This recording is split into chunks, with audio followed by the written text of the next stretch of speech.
నమస్తే, welcome to SSN news. ముందుగా headlines. నాడు ప్రతిపక్ష నేతగా చంద్రబాబు ప్రతిజ్ఞ, నేడు సీఎంగా అసెంబ్లీకి. అసెంబ్లీలో పిఠాపురం ఎమ్మెల్యేగా ప్రమాణ స్వీకారం చేసిన గౌరవ ఉప ముఖ్యమంత్రి పవన్ కళ్యాణ్. అసెంబ్లీ గేటు కూడా దాటనివ్వమన్నారు నాగబాబు. Interesting tweet.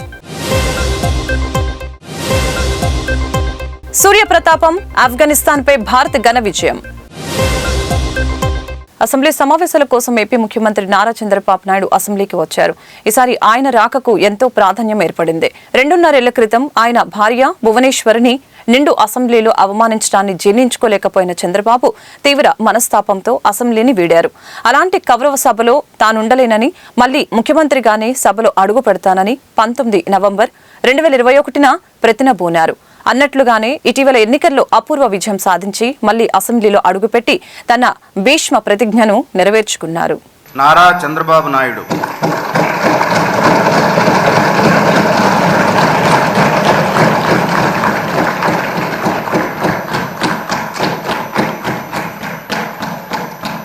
నారా చంద్రబాబు నాయుడు అనే నేను శాసనసభ సభ్యునిగా ఎన్నిక అయినందున శాసనం ద్వారా నిర్మితమైన భారత రాజ్యాంగం పట్ల నిజమైన విశ్వాసం, విధేయత చూపుతానని, భారతదేశ సార్వభౌమాధికారాన్ని, సమగ్రతను కాపాడుతానని, నేను స్వీకరించబోయే కర్తవ్యాన్ని శ్రద్ధాశక్తులతో నిర్వహిస్తానని దైవ సాక్షిగా ప్రమాణం చేస్తున్నాను.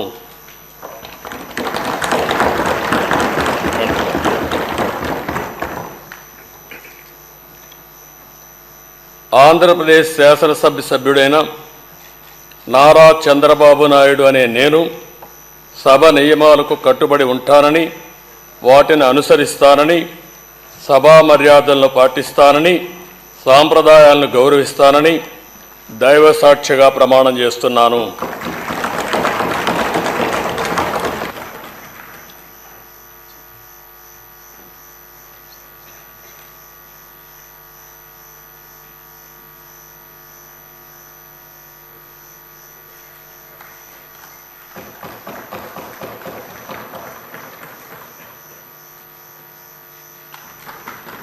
ఏపీ అసెంబ్లీ మొదలైంది.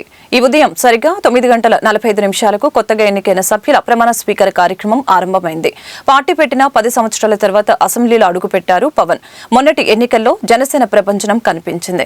టీడీపీ, బీజేపీతో పొత్తు పెట్టుకున్న పవన్ కళ్యాణ్ ఎన్నికల బరిలో దిగారు. పోటీ చేసిన 21 స్థానాల్లో తిరుగులేని మెజారిటీతో తన అభ్యర్థిని గెలిపించుకోగలిగారు. తాను స్వయాన 70,000కు పైగా మెజారిటీతో కాకినాడ జిల్లా పిఠాపురం నుంచి ఘన విజయం సాధించారు. తన సమీప ప్రత్యర్థి వైఎస్ఆర్ కాంగ్రెస్ పార్టీ అభ్యర్థి వంగా గీతను ఓడించారు. అసెంబ్లీకి ఎన్నికైన తొలి దఫాలోనే చంద్రబాబు కేబినెట్ లో ఉప ముఖ్యమంత్రి పదవిని దక్కించుకున్నారు. తాజాగా శాసనసభ్యుడిగా ఆయన ప్రమాణ స్వీకారం చేశారు. పవన్ కళ్యాణ్ ను ప్రోటెం స్పీకర్ గోరంట్ల బుచ్చయ్య చౌదరి ఆహ్వానించగానే సభ హర్షధ్వానాలతో మారుమ్రోగింది. తెలుగుదేశం, జనసేన, బీజేపీ సభ్యులు చప్పట్లు కొడుతూ లేచి నిల్చున్నారు. ఆయనకు స్టాండింగ్ ఓవేషన్ ఇచ్చారు. కొణిదెల పవన్ కళ్యాణ్.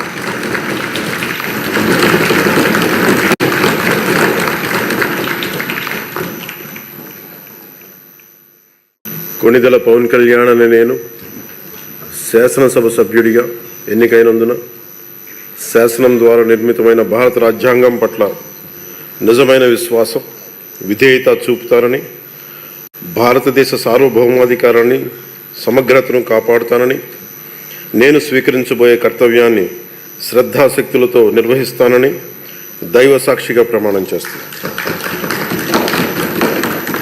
ఆంధ్రప్రదేశ్ శాసనసభ సభ్యుడైన కొణిదెల పవన్ కళ్యాణ్ అనే నేను సభా నియమాలకు కట్టుబడి ఉంటానని, వాటిని అనుసరిస్తానని, సభా మర్యాదలను పాటిస్తానని, సాంప్రదాయాలను గౌరవిస్తానని దైవ సాక్షిగా ప్రమాణం చేస్తున్నాను.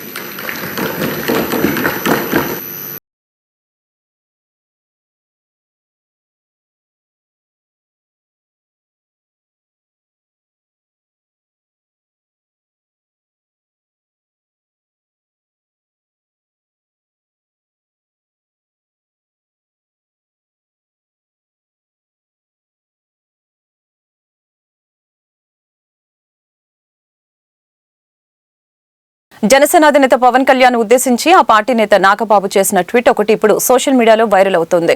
జనసేన పార్టీ పెట్టి 10 ఏళ్లు పోటీ చేసిన 2 చోట్ల ఓడిపోయావు, ప్రజలు నిన్ను నమ్మలేదు, అసెంబ్లీ గేటు కూడా తాకలేవు, ఇలా వాగిన నోళ్లన్నీ మూతపడేలా జనసేనాని పవన్ కళ్యాణ్ బంపర్ విక్టరీ సాధించారు, ఇప్పుడు అసెంబ్లీలో కూడా అడుగు పెట్టారు అని అర్థం వచ్చేలా నాగబాబు ట్వీట్ చేశారు.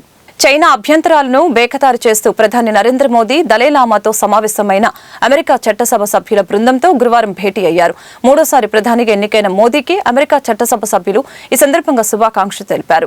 ప్రపంచంలోనే అతిపెద్ద ప్రజాస్వామిక దేశంలో భారీ స్థాయిలో అత్యంత పారదర్శకంగా న్యాయబద్ధంగా ఎన్నికలు జరగడంపై వారు అభినందన తెలియజేసినట్లు కేంద్రం ఓ ప్రకటనలో తెలిపింది.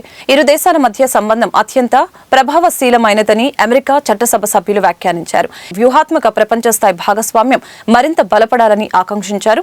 అన్ని రంగాల్లో ఇరు దేశాలు సహకరించుకోవాలని నిర్ణయించారు. ఢిల్లీ ముఖ్యమంత్రి అరవింద్ కేజ్రీవాల్ విడుదలని హైకోర్టు అడ్డుకుంది. ఈ రోజు సాయంత్రం తీహార్ జైలు నుంచి బయటకు రావాల్సిన కేజ్రీవాల్ ను విడుదల చేయవద్దని ఆదేశాలు జారీ చేసింది. గురువారం ట్రయల్ కోర్టు మంజూరు చేసిన బెయిల్ పై తాత్కాలిక స్టే విధించింది. ఈ మేరకు ఎన్ఫోర్స్మెంట్ డైరెక్టరేట్ ఈడీ దాఖలు చేసిన పిటిషన్ ను అత్యవసరంగా విచారణకు చేపట్టి ఢిల్లీ హైకోర్టు కేజ్రీవాల్ బెయిల్ ను తాత్కాలికంగా నిలిపివేసింది. ఈడీ పిటిషన్ పై విచారణ పూర్తయ్యే వరకు బెయిల్ మంజూరు చేయకూడదని స్పష్టం చేసింది. దీంతో సాయంత్రం తమ అధినేత బయటకు వస్తారని సంబరాలకు ఏర్పాట్లు చేసుకున్నట్లు ఆమ్ ఆద్మీ పార్టీ నేతలకు షాక్ తగిలింది. ప్రభుత్వ పాఠశాలల బలోపేతానికి మొదటి ప్రాధాన్యత ఇస్తున్నామని తూర్పు నియోజకవర్గ ఎమ్మెల్యే నజీర్ అహ్మద్ తెలిపారు.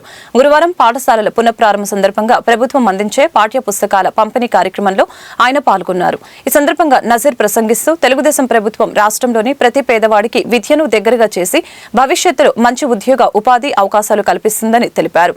పాఠశాలలో చదువుతున్న ప్రతి చిన్నారికి కావాల్సిన అన్ని సౌకర్యాలు కల్పిస్తానని హామీ ఇచ్చారు. ఈ పంపిణీ కార్యక్రమంలో డిప్యూటీ మేయర్ సెల్ఫీలా శైలజ, పలువురు ఉపాధ్యాయులు పాల్గొన్నారు. గుంటూరు లక్ష్మీపురం మదర్ తెరెసా విగ్రహం కూడలి వద్ద విద్యార్థులు ఆందోళనకు దిగారు. నీట్ పరీక్షల్లో అవకతవకలపై గుంటూరు నగరంలో ఎస్ఎఫ్ఐ ఆధ్వర్యంలో విద్యార్థులతో నిరసన ప్రదర్శన చేపట్టారు. అసమర్థ ఎన్టీఏను రద్దు చేయాలని, నీట్ పరీక్షలపై వచ్చిన ఆరోపణలపై తక్షణమే విచారణ జరిపించాలని డిమాండ్ చేశారు. నీట్ పేపర్ లీకేజీ చేసిన అధికారుల్ని శిక్షించాలని, ఏ రాష్ట్రంలో పరీక్షను ఆ రాష్ట్రంలో పరీక్షను అధికారులు నిర్వహించాలని డిమాండ్ చేశారు. సుప్రీంకోర్టు నిబంధనలకు విరుద్ధంగా ప్రభుత్వం నిర్వహించాలని కోరారు. విద్యార్థులకి న్యాయం చేసే వరకు ఎస్ఎఫ్ఐ ఆధ్వర్యంలో పోరాటాలు చేస్తామని తెలిపారు. కేంద్ర ప్రభుత్వం ఇటీవల నీట్ ఎగ్జామ్ రిజల్ట్ని అనౌన్స్ చేసింది. అనూహ్యంగా 68 మందికి ఫస్ట్ ర్యాంక్ రావటం, అదేవిధంగా ఒకే సెంటర్లో రాసినటువంటి విద్యార్థులకు 8 మందికి ఫస్ట్ ర్యాంక్ రావటం దేశ చరిత్రలో ఇదే ఫస్ట్ టైము. జూన్ 14 రావాల్సినటువంటి నీట్ రిజల్ట్ ఎలక్షన్ రిజల్ట్ రోజున జూన్ 4 రావటాన్ని దేశంలో ఉన్నటువంటి విద్యావేత్తలకు, విద్యార్థులకు ఆందోళన కలిగించింది. ఓవరాల్గా నీట్ ఎగ్జామ్కి ముందే హర్యానా, బీహార్ లాంటి రాష్ట్రాల్లో ఎగ్జామ్ పేపర్ లీకేజ్ అయ్యింది. దీని మీద విచారణ జరిపించాలని తల్లిదండ్రులు ఆందోళన చేశారు. ఇవేమీ పట్టినటువంటి కేంద్ర ప్రభుత్వం అనూహ్యంగా ఎగ్జామ్ రిజల్ట్ను ముందుకు తీసుకొచ్చి వదిలారు. దీనివల్ల రాష్ట్ర వ్యాప్తంగా, దేశవ్యాప్తంగా అనేక మంది విద్యార్థులు ఎంబీబీఎస్ సీట్లను కోల్పోయారు. కేవలం డబ్బుల కోసం విద్యార్థుల భవిష్యత్తుతోటి నీట్ ఎగ్జామ్ పేపర్ లీకేజ్ చేసి పెద్ద ఎత్తున అవినీతికి పాల్పడ్డారు. వీళ్ళని వెంటనే శిక్షించాలి, బాధపడ్డటువంటి విద్యార్థులకి న్యాయం చేయాలని చెప్పి ఎస్ఎఫ్ఐ ఆధ్వర్యంలో దేశవ్యాప్తంగా ఈ ఆందోళనలు జరుగుతున్నాయి. నిన్న సుప్రీంకోర్టు సంచలన తీర్పిచ్చింది. తప్పు జరిగితే ఒప్పుకోండి, మళ్ళీ ఎగ్జామ్ కండక్ట్ చేయండి అనే వాదనలతో చేసింది. అయినా సరే నిన్న అనూహ్యంగా నీట్ బదులు నెట్ ఎగ్జామ్ రద్దు చేస్తున్నాం అనేటువంటి పేరుతోటి విద్యార్థి పోరాటాలని మాయపుచ్చే విధంగా నెట్ ఎగ్జామ్ని క్యాన్సిల్ చేశారు. నీట్ ఎగ్జామ్ని కాదు. మేము డిమాండ్ చేస్తున్నాం, ఈరోజు నీట్ ఎగ్జామ్ని రద్దు చేయాలి, మళ్ళీ నీట్ ఎగ్జామ్ని కండక్ట్ చేయాలి. ఇలాంటి అవకతవకలు జరిగి దేశవ్యాప్తంగా విద్యార్థులు నష్టపోకూడదంటే పాత పద్ధతిలోనే నీట్ ఎగ్జామ్ నిర్వహించాలి. అలా నిర్వహిస్తేనే ఏ రాష్ట్రంలో ఉన్నటువంటి విద్యార్థులు ఆ రాష్ట్రంలో ఎంబీబీఎస్ సీట్లు పొందేందుకు అనూహ్యంగా ఉండిద్ది. కేరళ, అదేవిధంగా తమిళనాడు, ఇతర రాష్ట్రాలు ఇప్పటికే ఈ నీట్ ఎగ్జామ్ని వ్యతిరేకిస్తున్నాయి. ఆంధ్రప్రదేశ్ ప్రభుత్వం కూడా ఈ నీట్ ఎగ్జామ్ని వ్యతిరేకించి ఇక్కడే ఆంధ్రప్రదేశ్లోనే నీట్ ఎగ్జామ్ని కండక్ట్ చేసి మన విద్యార్థులకు న్యాయం చేయాలి, ఈ నీట్ ఎగ్జామ్ని రద్దు చేసి నీట్ ఎగ్జామ్ని మళ్ళీ నిర్వహించాలని చెప్పి ఎస్ఎఫ్ఐగా డిమాండ్ చేస్తున్నాం. యోగాతో మానసిక శారీరక ఒత్తిడిని జయించి సంపూర్ణ ఆరోగ్యవంతులుగా జీవించవచ్చని జిల్లా రెవెన్యూ అధికారి ఎం గణపతిరావు తెలిపారు. మన దేశంలో యోగా ఒక సాంప్రదాయంగా ఉందని, దీనికి ప్రపంచవ్యాప్తంగా గుర్తింపు లభించడం ఆనందదాయకమని తెలిపారు. అంతర్జాతీయ యోగా దినోత్సవాన్ని పురస్కరించుకుని జిల్లా స్థాయి అంతర్జాతీయ యోగా దినోత్సవాన్ని ఆంధ్రప్రదేశ్ ప్రభుత్వం ఆయుష్ శాఖ యాజమాన్య వ్యవహారాలు మరియు క్రీడలు మంత్రిత్వ శాఖ, నెహ్రూ యువ కేంద్రం, యువజన సర్వీసుల శాఖ, క్రీడా ప్రాధికార సంస్థ సంయుక్త ఆధ్వర్యంలో శుక్రవారం ప్రభుత్వ పురుషుల డిగ్రీ కళాశాలలో శుక్రవారం ఉదయం 7 గంటలకి ప్రారంభించారు. ప్రతి ఒక్కరూ చిన్ననాటి నుంచే యోగాభ్యాసాన్ని ఒక అలవాటుగా మార్చుకోవాలని, నిరంతరం సాధన చేయాలని, నేటి జీవన విధానంలో నిత్యం అధిక ఒత్తిడిని ఎదుర్కొంటున్నామని, తద్వారా అనారోగ్యానికి గురయ్యే ప్రమాదం ఉందని తెలిపారు. ఇటువంటి తరుణంలో యోగా చక్కటి పరిష్కారమని, యోగాతో మానసిక ఉల్లాసం, ఉత్సాహం లభిస్తుందని ఎం గణపతిరావు స్పష్టం చేశారు. జిల్లా కార్యక్రమాన్ని విజయవంతంగా జరుపుకున్నాము. అలాగే దేశవ్యాప్తంగా, రాష్ట్ర వ్యాప్తంగా కూడా ఈ ఇంటర్నేషనల్ యోగా దినోత్సవాన్ని మన గౌరవ ప్రధానమంత్రి గారు కాశ్మీర్లో దాల్ లేక్ పక్కన ఇప్పటికే ఘనంగా ప్రారంభమై విజయవంతమైంది. అదేవిధంగా అన్ని రాష్ట్రాలలో ఈ యొక్క కార్యక్రమాన్ని గౌరవ ముఖ్యమంత్రులు, ఇతర మంత్రులు, అలాగే జిల్లా అధికారులు, కలెక్టర్ల ఆధ్వర్యంలో ఈ కార్యక్రమాలు జరుగుతున్నాయి. అదేవిధంగా ఈరోజు శ్రీకాకుళం జిల్లా కార్యక్రమాన్ని గౌరవ జిల్లా కలెక్టర్ గారి ఆధ్వర్యంలో, అలాగే జాయింట్ కలెక్టర్ గారు, మన మంత్రివర్యులు అచ్చెన్నాయుడు గారు, అలాగే రామ్మోహన్ నాయుడు గారు వారి యొక్క సూచనలతో మన ఈ కార్యక్రమాన్ని విజయవంతంగా ఇక్కడ చేసుకున్నాము. ఈ కార్యక్రమానికి హాజరైన అనేక మంది విద్యార్థులు, అలాగే వివిధ సంఘాలు, అసోసియేషన్స్ దీనికి వెనుక నుంచి సపోర్ట్ ఇచ్చిన ప్రతి ఒక్కరికి కూడా ప్రత్యేకంగా ధన్యవాదాలు తెలియజేస్తూ, ఈ యోగా కార్యక్రమం అనేది ప్రతి ఒక్కరి జీవితంలో కూడా ఆరోగ్యాన్ని నింపుతుందని చెప్పి, వారి జీవితంలో 1 గంట దీనికి కేటాయించినట్టయితే నిత్యం కూడా వారికి ముఖ్యంగా మందుల కోసము, వైద్యం కోసం పెట్టే ఖర్చులు ఏవైతే ఉంటాయో అవన్నీ చాలా వరకు తగ్గుతాయని చెప్పి ప్రతి ఒక్కరు, ప్రతి యువత అందరూ కూడా ఈ యోగా వారి యొక్క జీవితంలో భాగస్వామ్యం చేసుకోవాలని ఈ యోగా దినోత్సవ సందర్భంగా వారందరికీ శుభాకాంక్షలు తెలియజేస్తూ, అలాగే అందరికీ కూడా మరొకసారి నెక్స్ట్ యోగా దినోత్సవంలో కలుసుకుందామని చెప్పి తెలియజేస్తూ ధన్యవాదాలు తెలియజేస్తున్నాను. అందరికీ నమస్కారం అండి. ఆంధ్రప్రదేశ్ ప్రభుత్వం ఆయుష్ శాఖ వారి ఆధ్వర్యంలో ఈరోజు ఆర్ట్స్ కాలేజ్ శ్రీకాకుళం గ్రౌండ్లో నిర్వహించినటువంటి అంతర్జాతీయ యోగా దినోత్సవానికి ఇచ్చేసినటువంటి అందరికీ కూడాను మా డిపార్ట్మెంట్ ఆయుష్ తరఫున మేము ధన్యవాదాలు తెలియజేస్తున్నాండి. మా ఆయుష్ శాఖ కమిషనర్ గారి ఆదేశాల మేరకు ఈరోజు మేము ఈ ఆర్ట్స్ కాలేజ్ గ్రౌండ్లో మేము అంతర్జాతీయ యోగా దినోత్సవం నిర్వహించడం జరిగిందండి. యోగా అనేది భారతీయ సంస్కృతి, సాంప్రదాయము, జీవన విధానంలో ఒక భాగం అండి. ఈరోజు యాంత్రిక జీవనం గడుపుతున్నటువంటి ప్రపంచ మానవాళి నిత్యము మానసిక రోగాలతో బాధపడుతూ అనేకమైనటువంటి రుగ్మతలైనటువంటి హైపర్ టెన్షన్, డయాబెటీస్, అనేకమైన వ్యాధులకు గురవడం జరుగుతుందండి.